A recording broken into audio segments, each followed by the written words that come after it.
We have a really nice evening tonight. Had sunny weekend and got the left track put back on. So now it matches. So I'm going to run you through a walk around on this 1934 Caterpillar 22 and what I did.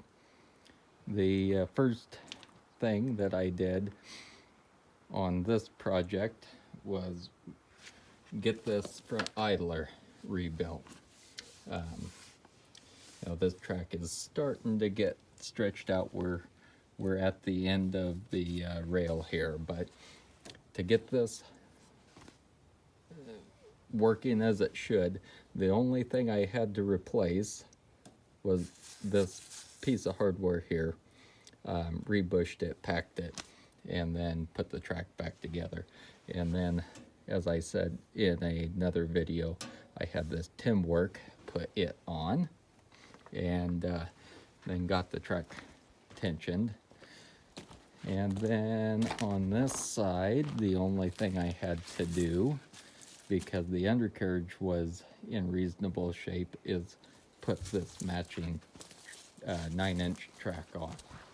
The other one was 13, and it was stretched all the way out past that rail by about an inch. It was tired. So this machine is a crank start only. I could probably convert it to electric start, but I don't think I will. Done nothing to the motor since I've had it the last couple of years. It runs like a top.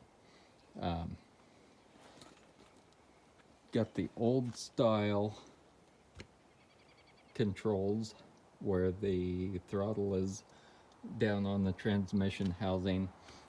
It didn't come with hydraulics. Somebody did this a long time after it was built.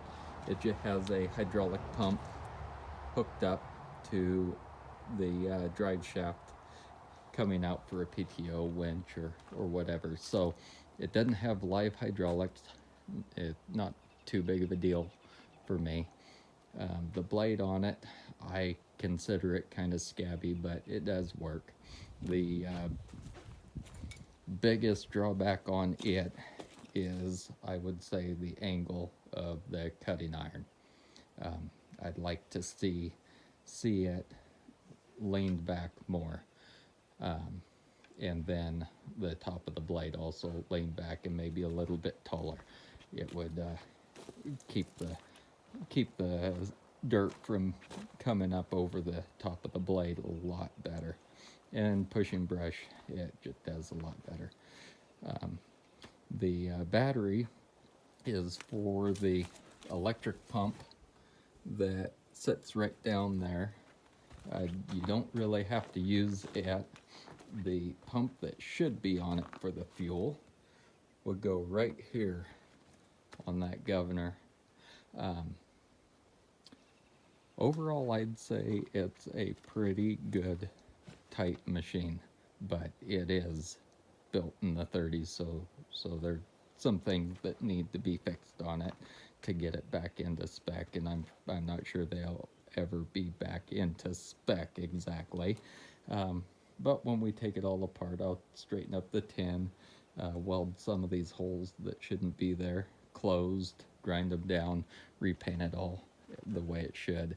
And when we get to doing that, I'll take all the rollers off, fix this framework that is bent on this side is bent up.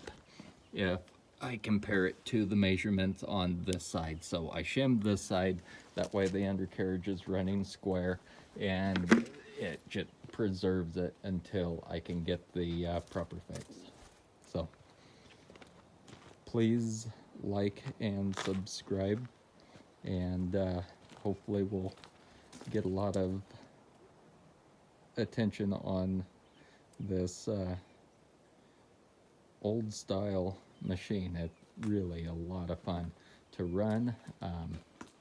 I've ran a lot of newer machines, not real new, but definitely more modern than this. I do have to say I like the foot clutch on this.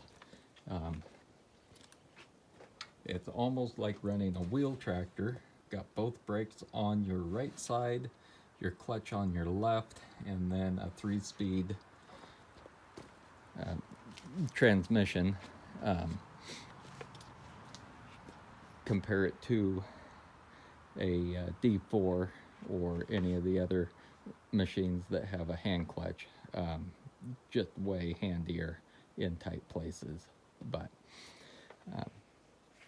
we'll have some videos of it working here in the coming weeks,